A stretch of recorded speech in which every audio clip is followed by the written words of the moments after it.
Muy buenos días, hermanos y hermanas.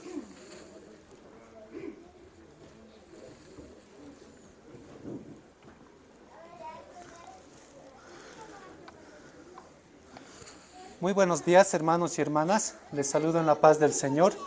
Y es un gozo que podamos tener, así como todas las mañanas de los domingos tenemos un tiempo para meditar en la Escritura, ¿no?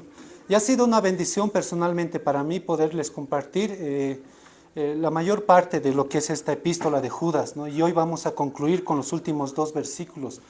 He encontrado mientras estudiaba los versículos en cada prédica mucha riqueza, ¿no? En cada versículo que encontramos en esta tan corta epístola que tenemos en Judas. Y hoy no es la excepción, ¿no?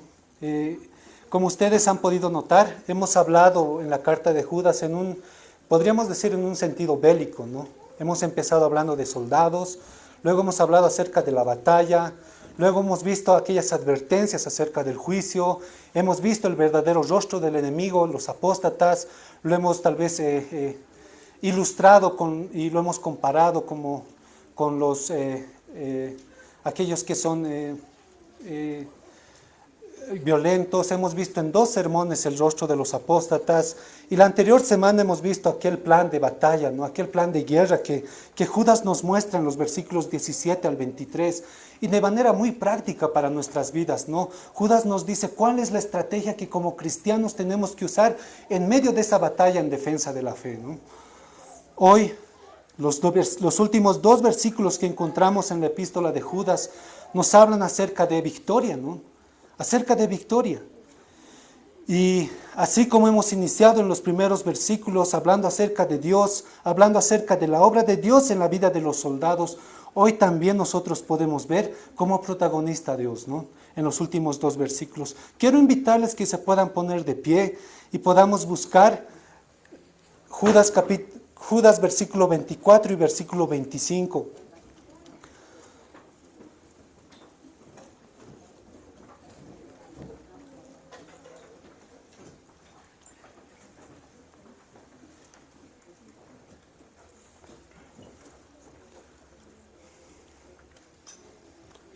Y voy a leer para ustedes lo que dice aquí la epístola.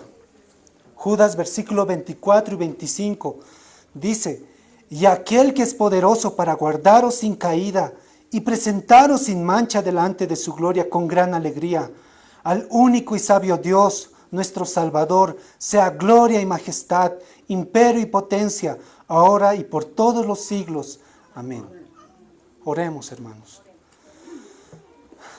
Padre Celestial, te doy gracias porque nos das el privilegio, Señor, y la bendición de tener tu palabra escrita, de poder estar en un tiempo en comunión, Señor, haberlo apartado, Señor, para que tu pueblo se pueda reunir y pueda glorificar tu nombre, Señor, con cánticos, y pueda también ser bendecido con la exposición de tu palabra.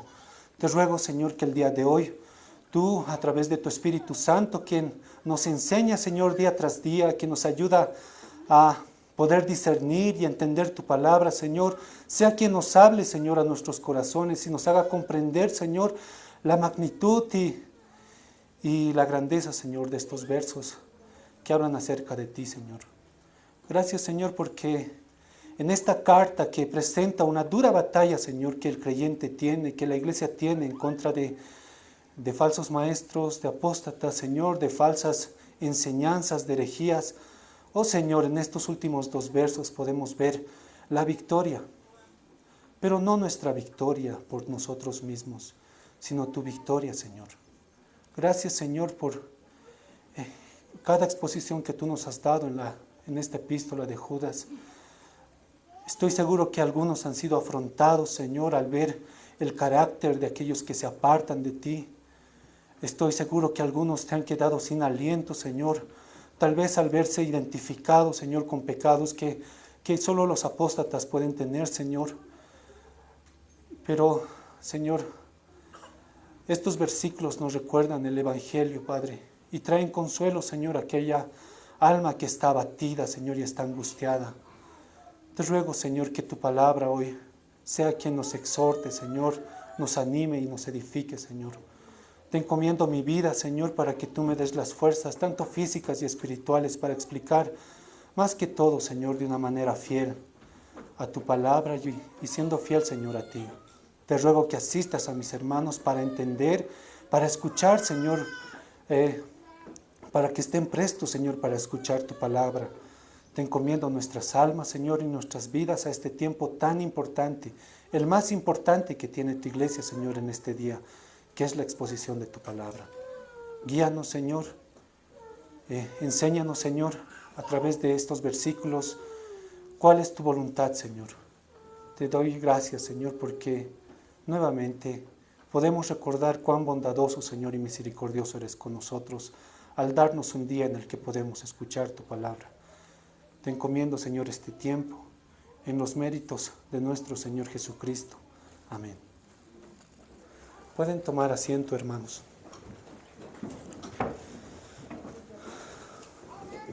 He titulado el sermón del día de hoy, Más que vencedores por medio de aquel Dios que nos guarda. Y bueno, ese es el título del sermón de esta mañana. Quisiera hacer algunas aclaraciones ya tal vez explicando un poco el contexto de lo que hemos ido hablando domingo tras domingo en la epístola de Judas. Y quisiera tal vez iniciar diciendo que la victoria que realmente importa, la victoria de nuestra salvación final, no está en nosotros mismos. Hemos hablado acerca de los soldados del ejército de Dios, hemos hablado acerca de la batalla, hemos hablado acerca de aquellos apóstatas. Sin embargo, como hemos iniciado al principio, hablando también acerca de aquel Dios que nos guarda en Jesucristo, que nos santifica, que nos ha llamado y que nos ha amado desde antes de la fundación del mundo, siempre es importante tener en claro, hermanos, que la victoria que realmente importa, que es la salvación final de nuestras vidas, no está en nosotros mismos, sino que está en Dios, en aquel Dios que dispone todas las cosas para el bien de aquellos que lo aman, aquellos que han sido llamados conforme a su propósito, como dice Romanos 8:28. Judas, aquí en esta carta, él va a fundar la certeza de que la victoria de los que somos más que vencedores por medio de aquel Dios que nos guarda está en el poder de Dios. Esa victoria radica en el poder de Dios. Está también en las promesas de Dios y se basa fundamentalmente en la persona y en el plan que Dios tiene. Y eso es los 3 puntos que hoy vamos a ver. Somos más que vencedores por medio de aquel Dios que nos guarda, porque aquella victoria radica en el poder de Dios, radica en las promesas que Dios ha dado a su pueblo y se basa fundamentalmente en la persona de Dios y el plan que Él tiene. Entonces, somos vencedores. ¿Pero por qué? No somos vencedores por nuestra autosuficiencia o por lo cuán bueno nosotros podamos ser, sino estos versículos nos dicen que somos vencedores en medio de esta batalla en defensa de la fe por el poder de Dios. El versículo 24 comienza diciendo, y aquel que es poderoso para guardaros sin caída y presentaros sin mancha delante de su gloria con gran alegría. En este versículo 24 nosotros encontramos esos 2 primeros puntos que les he mencionado. Somos vencedores, somos más que vencedores por el poder de Dios. Ese Dios que nos guarda. Pero también somos más que vencedores por esas promesas que Dios nos ha dado. Quiero que nos pongamos a pensar, hermanos, si nos ponemos a considerar en la doctrina de la salvación. Pienso que hay 2 corrientes que son muy fuertes en la tierra hoy en día, y siempre ha sido así en la historia, ¿no? En cuanto a la doctrina de la salvación, se puede llegar a 2 conclusiones que el mundo, podríamos decir, profesa, no solamente dentro de la iglesia, sino también en todo el mundo. Estas 2 conclusiones son completamente contradictorias, tengo que aclarar. La primera es que la salvación de uno comienza con Dios y se conserva en Dios. Y la otra idea o el otro pensamiento es que la salvación de uno comienza con el hombre y depende de todo el esfuerzo que el hombre podría hacer. Entonces, en estas 2 conclusiones hay 2 creencias. Una es la teocéntrica, esa que decimos de que nuestra salvación depende completamente de Dios, se conserva en Dios y concluye con Dios. Y la otra idea es antropocéntrico, ¿no? En que el hombre piensa que se puede salvar a sí mismo por las cosas que pueda hacer, por lo bueno que se pueda comportar aquí en esta tierra. Entonces esa es la otra idea, ¿no? Pero vemos en la Escritura, hermanos, si nosotros notamos lo que dice la Escritura, por ejemplo en Hebreos capítulo 12, en el versículo 2, ahí el autor de Hebreos nos dice y nos recuerda, Jesús es el autor y el consumador de la fe. Y hay muchos versos más que nos dicen y hacen referencia a eso, de que es Dios el autor de nuestra salvación. Y es Dios que nos conserva en esta salvación que Él nos ha dado. Entonces, la Escritura contundentemente sostiene que es Dios mismo quien inicia y conserva la fe en nosotros.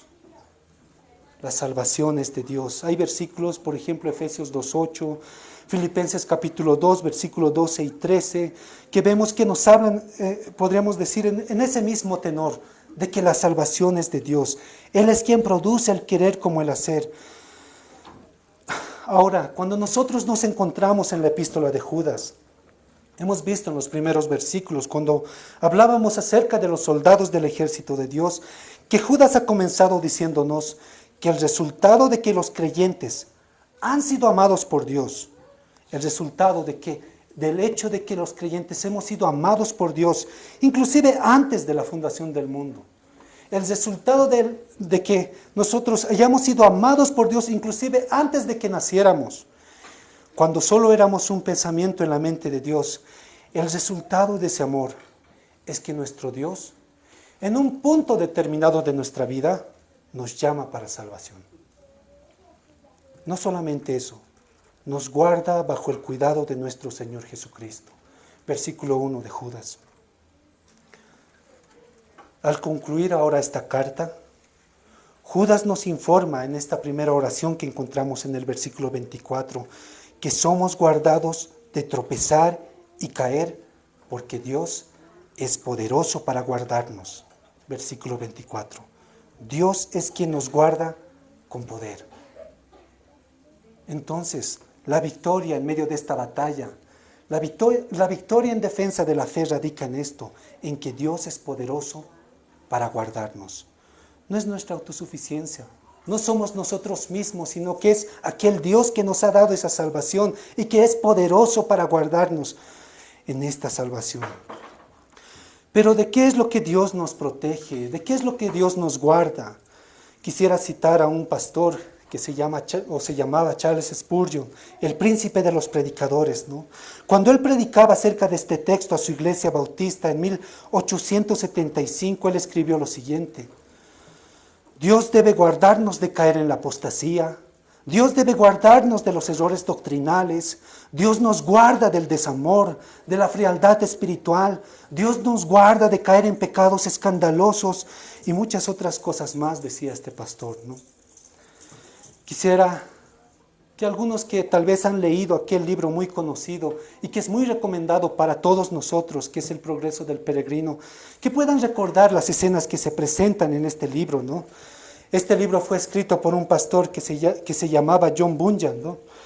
Y ahí, en este libro, nosotros encontramos alegorías acerca de la vida cristiana. Ese libro nos muestra, en cierto sentido, cómo es el camino del cristiano, lo difícil que es el camino del cristiano en este mundo. Y quiero mencionar algunas escenas, podríamos decir, o algunas partes que nos muestran eso, ¿no? ¿Se han puesto a pensar en la carga del pecado que cargaba Cristiano? ¿Se han puesto a pensar en la crítica que recibió Cristiano, las críticas del prójimo? El pantano del desaliento donde él se hundió, la puerta estrecha, el monte de la dificultad, el valle de la humillación, el valle de la sombra de la muerte, la feria de las vanidades, el martirio, las distintas inclinaciones que tenían los peregrinos, las inclinaciones del corazón, el castillo de la duda, las montañas deleitables, entre muchas otras cosas más que este libro, que es una alegoría de la vida cristiana, nos muestra. ¿Saben? A pesar de que este libro es una alegoría, muestra una realidad de la vida cristiana. Y quiero que se pongan a pensar en las cosas que hemos mencionado. Si Dios no nos guardara con poder, lo más seguro es que nosotros tropezaríamos y caeríamos. Y aquel que es poderoso para guardarnos sin caída. Hemos visto versículos anteriores, en el versículo 21, que nuestra vida cristiana Debemos vivirlo en comunión. El versículo 21 decía, conservados en el amor de Dios, edificándonos. Eso es cierto. En la estrategia que predicábamos la anterior semana, que Judas nos da este comandante, la estrategia para combatir en medio de esta batalla en defensa de la fe es que tenemos que tener comunión. Debemos conservarnos en el amor de Dios. Pero al final de cuentas, hermanos, es nuestro Señor mismo quien nos guarda de tropezar y caer. Él es quien tiene poder para guardarnos. Él es quien nos hace querer y nos da las condiciones para mantenernos en su amor. Judas dice que Dios mismo con poder es quien nos guarda de tropezar. En otras palabras, podríamos decir, Dios es quien imparte poder para guardar nuestros corazones, pero también Dios es quien imparte poder para guardar nuestros pies. Él es quien tiene poder, viene de Él, no de nosotros. Ponte a pensar en tu propia vida. Tal vez hay marcas, hay vestigios de un carácter cambiado. Tal vez otros pueden decir, hay muestra de una conducta santificada en este hermano. ¿Sabes? La conclusión al final de cuentas es que esa es una obra de Dios en nosotros. No es algo que nosotros hayamos hecho por nuestra propia cuenta. Es Dios obrando en nuestras propias vidas. Pero ¿qué valor tiene esta doctrina y todo esto que Judas nos dice para nosotros? Hermanos, el entender esta gran verdad que nuestra salvación y esta victoria en medio de esta batalla en defensa de la fe nos hace más dependientes de Dios. Nos hace más dependientes de Dios que autosuficientes. Nos hace más creyentes en Dios que seguros en nosotros mismos. Porque nosotros mismos, en nuestras propias fuerzas, tropezaríamos y caeríamos. Pueden darse cuenta, hermanos, que esta enseñanza va en contra de la mayoría de las cosas que inclusive se enseñan en los púlpitos hoy en día. Motivación, que tú puedes. Judas aquí nos está diciendo, el hecho de que podamos tener victoria en medio de esta batalla radica en el poder de Dios. Es Dios. Hermanos, esta doctrina también tiene que hacernos buscar una vida más intensa de oración en el Espíritu Santo para vivir esta vida. En lugar de escuchar o buscar palabras de motivación, tratando de escuchar palabras que alaban lo maravilloso, entre comillas, y poderosos que nosotros podamos ser. Hoy en día hay una palabra que está muy de moda, ¿no? Es el empoderamiento. Es una palabra muy de moda. Sin embargo, la palabra de Dios, y cuando analizamos estos versículos, podríamos decir, la palabra que Dios tiene para nosotros es quebrantamiento, no empoderamiento. Hermanos, esta doctrina aparta nuestra mirada de las circunstancias que nosotros constantemente vivimos. Pueden ser circunstancias dolorosas, pero también esta doctrina aparta la mirada de nosotros mismos y la eleva hacia Dios. Es en Dios en que radica el poder y la victoria para que nosotros podamos vencer en medio de esta batalla en defensa de la fe. Hay algo que quiero recordarles y quiero recalcar. Hemos dicho que cuando decíamos en todos los sermones que esta batalla en defensa de la fe no solamente trata en proteger la pureza doctrinal, sino también trata de proteger nuestros propios corazones. Porque en un lugar donde la doctrina se tuerce, nuestros corazones van a ser torcidos. Y eso es lo que mostraba la vida de estos apóstatas. Vivían inmoralmente, tratando de justificarse a través de lo que Dios había hecho. Un lugar donde se tuerce la doctrina, nuestros corazones van a ser torcidos. Así que, en este primer punto, hermanos, algo que cada uno de nosotros tiene que recordar siempre, hermanos y hermanas, es que si hay victoria en medio de esta batalla en defensa de la fe y en defensa de nuestros propios corazones, si somos vencedores en medio de esta batalla en defensa del Evangelio, es por el poder de Dios. Una segunda cosa que vemos en este versículo 24 es que nosotros somos vencedores por las promesas de Dios. Hemos dicho en la primera parte que nuestra seguridad eterna se basa en el poder de Dios y no en nuestras propias fuerzas, sino se basa en el poder de Dios. Pero también ahora, al leer la segunda oración del versículo 24, podríamos decir, nuestra seguridad eterna como cristianos se basa también en las promesas de Dios y no en nuestras decisiones, no en lo que nosotros podamos hacer.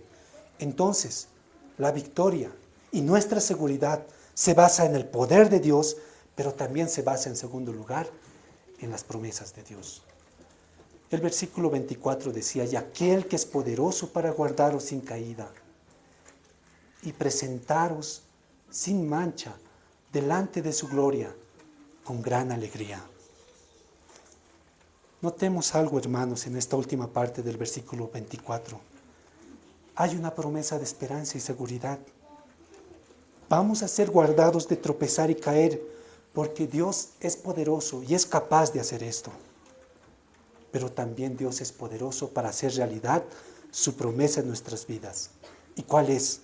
Y aquel que es poderoso para guardaros sin caída y presentaros sin mancha delante de su gloria, con gran alegría. Esta promesa que Dios nos muestra en esta segunda parte del versículo 24, tiene en primer lugar, podríamos decir, lo más importante para Dios es glorificar su nombre en la salvación de sus ovejas. Dios nos los prometió, hermanos, en versículos de toda la Biblia, y también lo encontramos aquí en Judas 24. Él nos los prometió. Y así ha actuado, y así actúa, y así va a actuar para cumplir Él su promesa. La promesa de Dios es salvarnos y librarnos de nosotros mismos. Es llevarnos a Cristo, es llevarnos a sí mismo. ¿Qué es lo que dice Judas de la promesa de Dios para salvarnos de nosotros mismos? Judas dice que sin el poder de Dios obrando en nosotros, es decir, solos nosotros, viviendo por nuestros propios esfuerzos, vamos a tropezar y vamos a caer y nunca vamos a llegar a la meta. Y la promesa de Dios en esta segunda parte es, vamos a ser guardados para que Dios cumpla en nosotros su plan eterno de salvación. Judas está diciendo, sin la gracia de Dios no hay nada, ni nadie que nos pueda llevar a la presencia de Dios.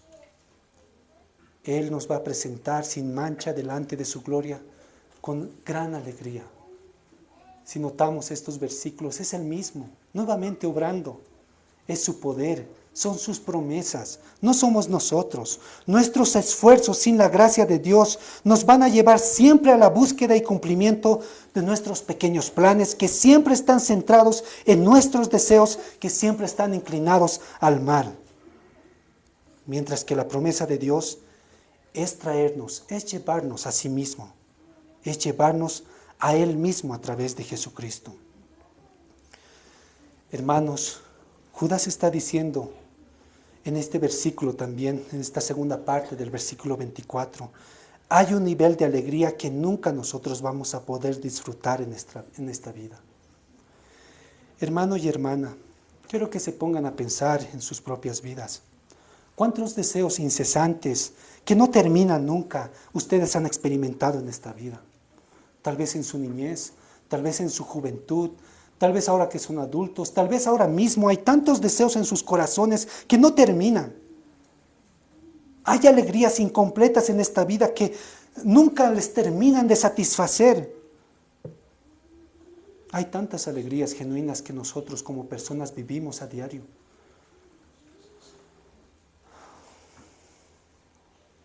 Cuando yo estaba un tiempo desempleado, mucho tiempo desempleado antes, cuando estaba sacando el título, pasé como 2 años sin empleo, ¿no?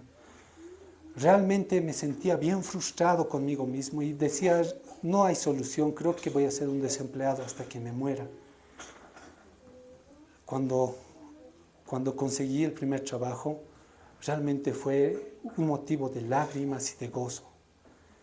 Pero no pasó mucho tiempo que nuevamente me sentía frustrado y decía, creo que no merezco este lugar, merezco un mejor trabajo.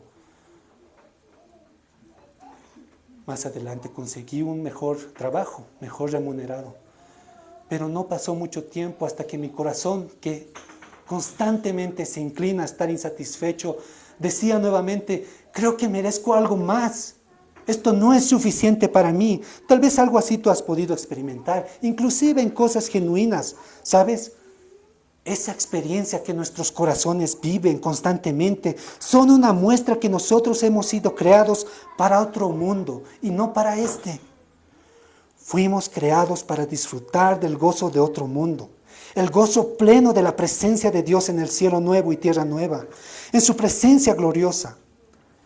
Y la promesa de Dios en este versículo 24 es hacernos disfrutar de esta gloriosa realidad y presentarnos sin mancha delante de su gloria con gran alegría. ¿Saben? En estos versos, en esta oración, segunda oración del versículo 24, Judas nos dice que hay algo muy grave que nos impide llegar a esa gloriosa presencia, ¿no? Nuestros defectos, manchas o pecados. Pero ¿qué es lo que dice?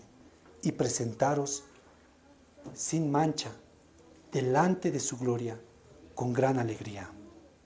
¿Saben? La promesa de Dios también conlleva de que Él ha enviado a su Hijo, a su único Hijo, a nuestro Señor Jesucristo, quien ha llevado a cabo, podríamos decir, efectivo esta promesa que Dios tiene para nosotros. Él, Jesús, mantuvo la promesa.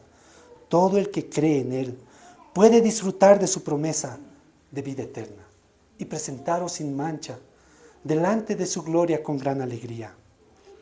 Somos entonces vencedores por el poder de Dios, no por nuestra autosuficiencia o lo que nosotros podamos lograr en medio de esta batalla en defensa de la fe, sino es el poder de Dios. Pero también somos vencedores por la promesa de Dios.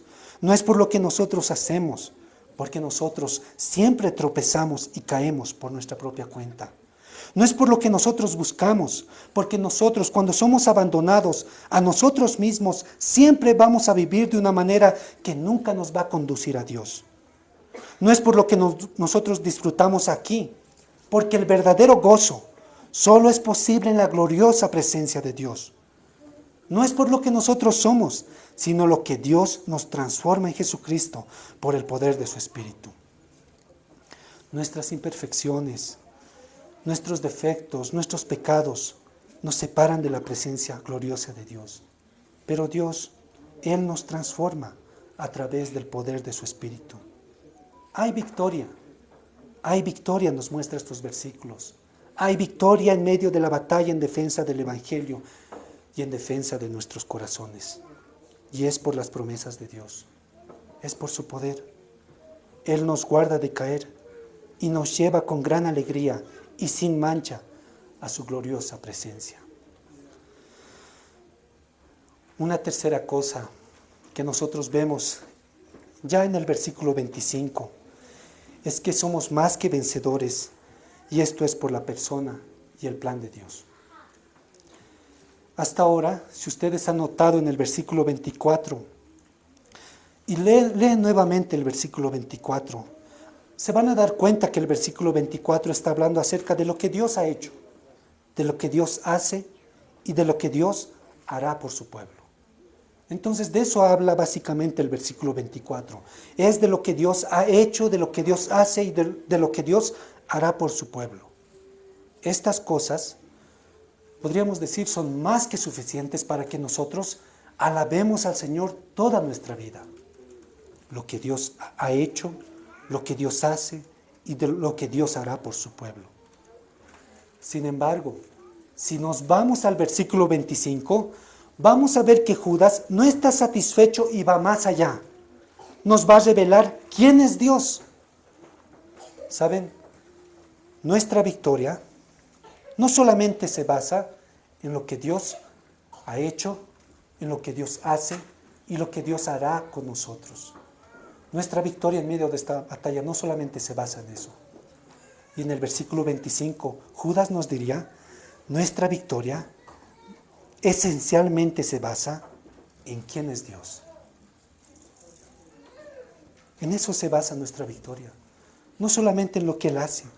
Judas 25 dice, al único y sabio Dios, nuestro Salvador, sea gloria y majestad, imperio y potencia, ahora y por todos los siglos. Amén. ¿Quién es Dios? Judas, en este versículo 25, nos da un pequeño resumen de la esencia del ser de Dios.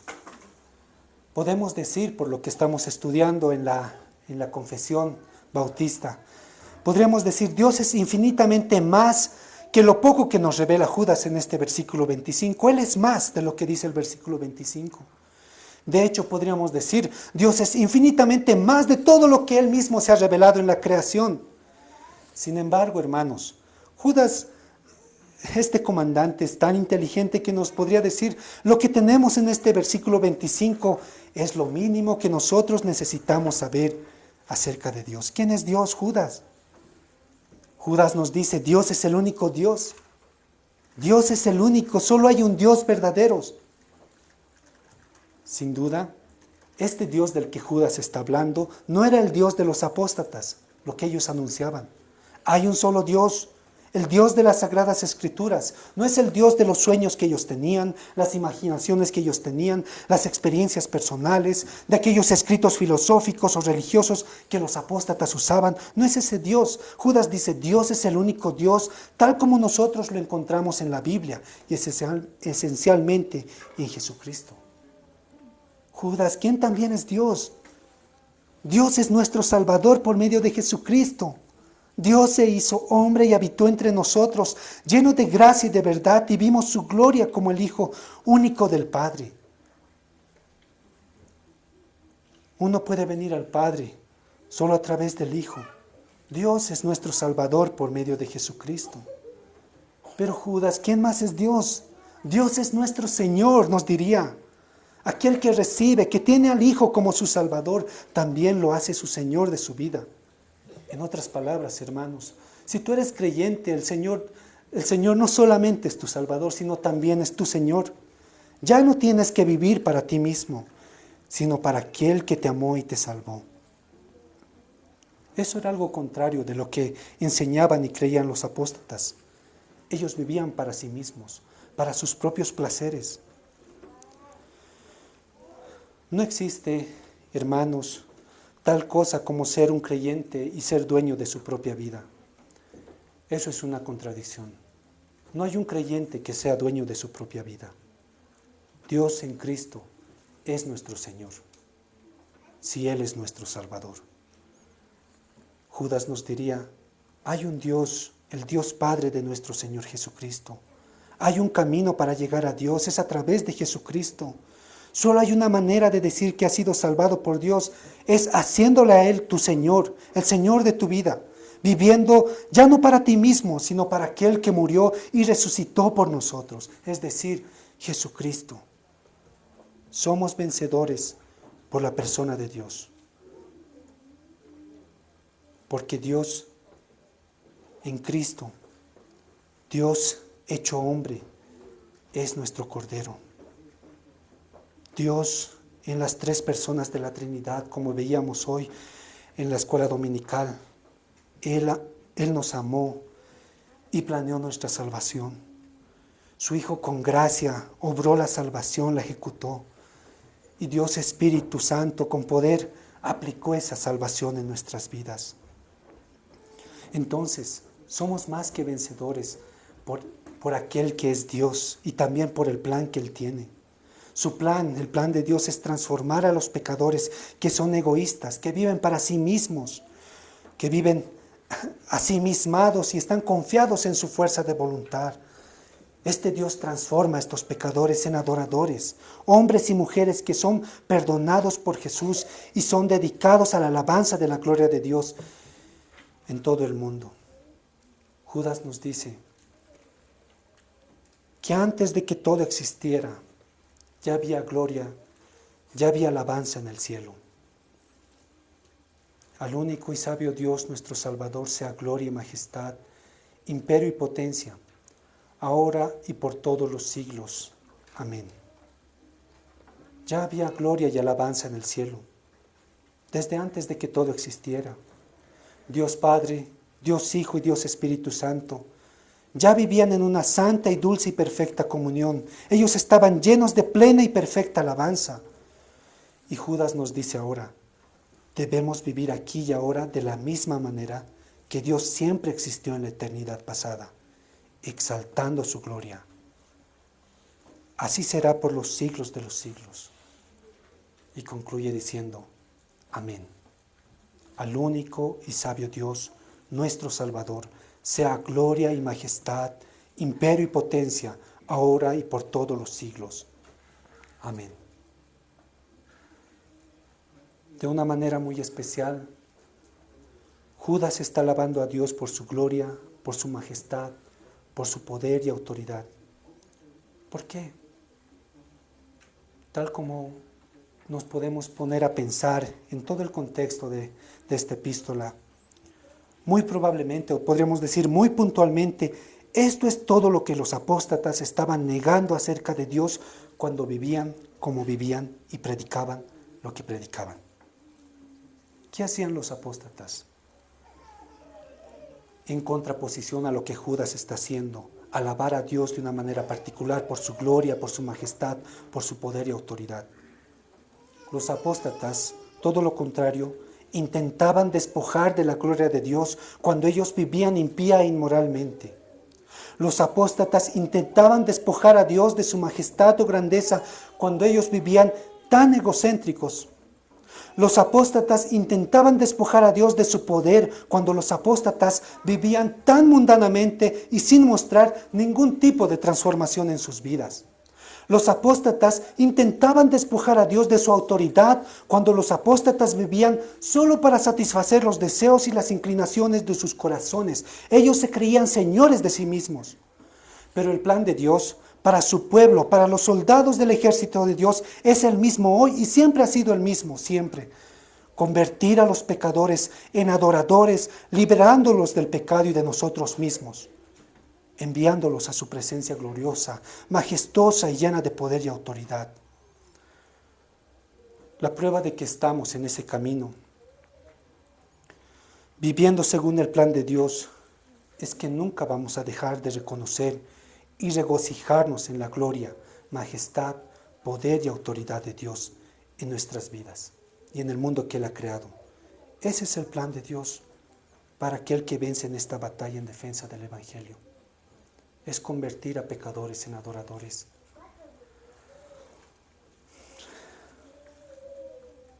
Hermanos, la vida a la que Dios nos llama es mucho más de lo que nosotros podemos imaginar o llegar a practicar.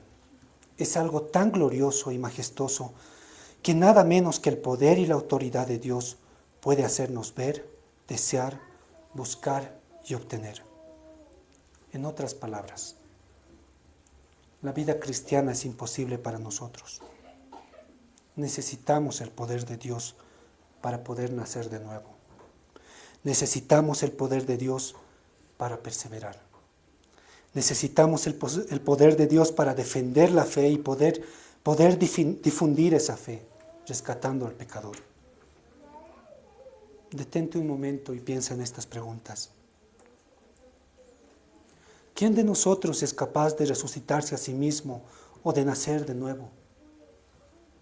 ¿Quién de nosotros puede reunir suficientes fuerzas de voluntad para permanecer en este camino de la fe cristiana? ¿Quién de nosotros es capaz de guardarse o protegerse en este camino? ¿Quién de nosotros es capaz de argumentar y defender con gracia y verdad la fe que una vez fue dada para siempre y confiada al pueblo santo?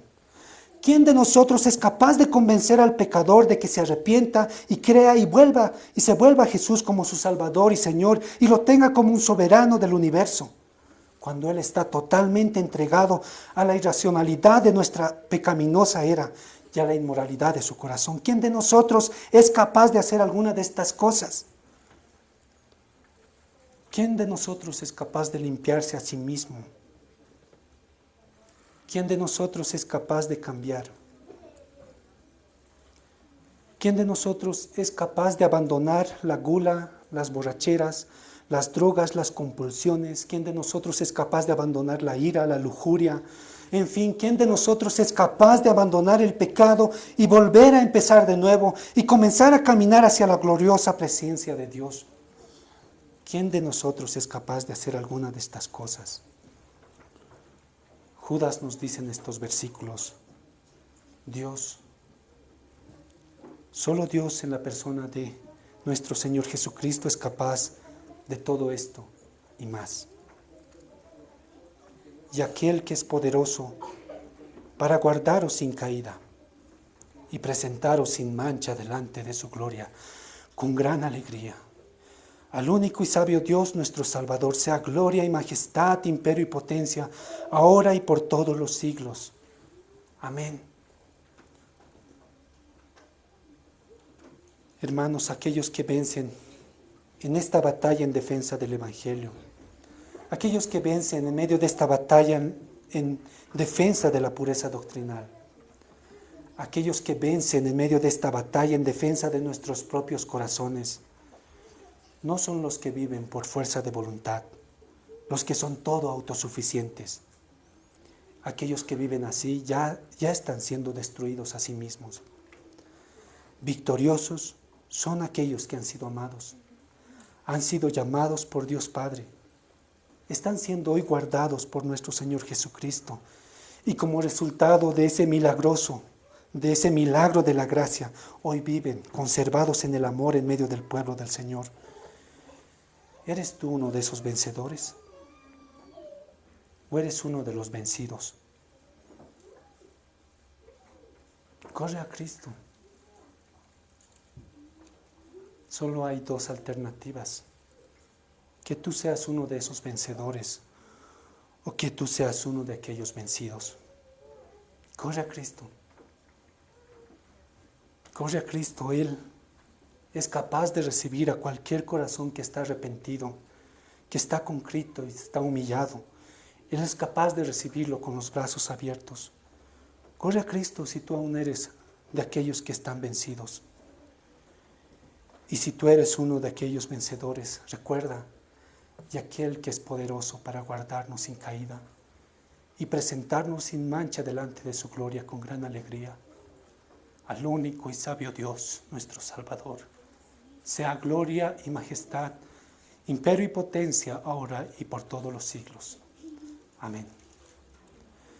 Vamos a orar, hermanos. Señor, te doy gracias por esta mañana y también por la lectura de tu palabra, Señor, y la explicación. Oh, Señor,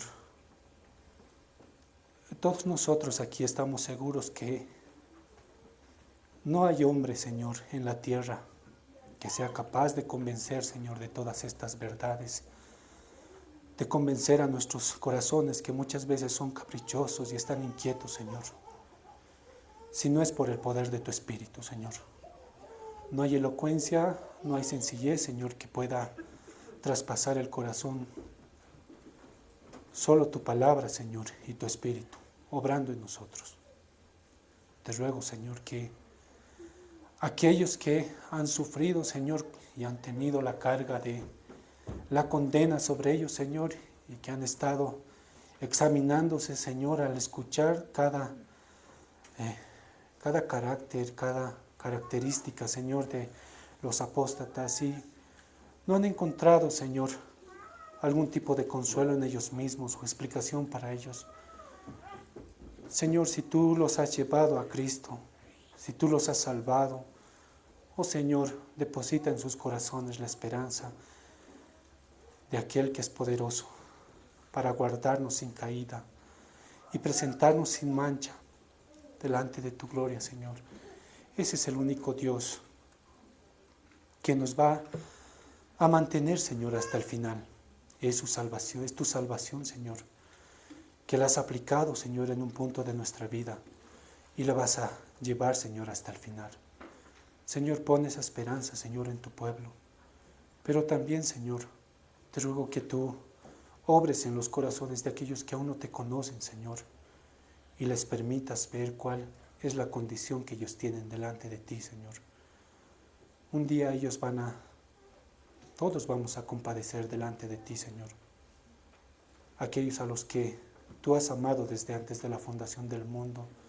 Que hoy, Señor, gozamos del milagro de tu salvación, Señor, en nuestras vidas. Y vemos también, Señor, las marcas de tu Evangelio, Señor, en nuestras vidas diariamente. Ese día que va a compadecer, Señor, que no se puede vivir aquí en la tierra. Y vamos a experimentar esa dicha y esa felicidad que no se puede experimentar y no se puede alcanzar aquí en esta tierra. Pero aquellos que no te conocen, Señor, van a ser desechados, Señor, a una muerte eterna. Oh Señor, te ruego que tú obres en aquellos que aún no te conocen hoy en día y les permitas, Señor, ver la condición pecaminosa en la que se encuentran. Les permitas ver, Señor, que la relación que ahora ellos tienen contigo es una relación de enemistad y que necesitan de aquel Cordero que limpie, Señor, sus manchas y sus pecados y les dé acceso libre hacia ti. Gracias, Señor, por esta mañana que tú nos has dado. Gracias por cada uno de mis hermanos que han venido, Señor. Gracias, Señor, por aquellas visitas también que están en esta mañana. Te ruego, Señor, que tu Espíritu Santo esté aplicando esta palabra, Señor, en sus corazones. Te agradecemos porque tú eres bondadoso, porque tus misericordias, Señor, son infinitas y cada día, Señor, podemos ver en nuestras vidas. Gracias, Señor, por este tiempo. Y hemos orado en los méritos de nuestro Señor Jesucristo, quien es nuestro poderoso Salvador. Amén.